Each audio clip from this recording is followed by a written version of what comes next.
Merhaba arkadaşlar, kanalımıza hoş geldiniz. Bugün sizler için Park Shin-hye ve Cho Tae-jun hayatındaki en son olayları anlatıyor ve gösteriyoruz. Park Shin-hye ilk büyük ekran çıkışını korku filmi Evil Twin'de yaptı. Burada biri ana karakter, diğeri ise ölümden sonra ona musallat olan trafik bir şekilde ölen kız kardeşinin hayaleti olarak iki rol oynadı.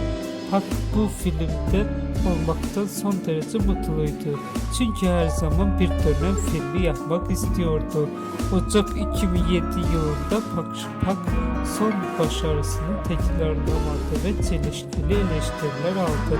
Ancak drama 2007 yılının ilk yarısında en yüksek izlenme oranına sahipti ve ilk gösterimden sonra ün kazandı.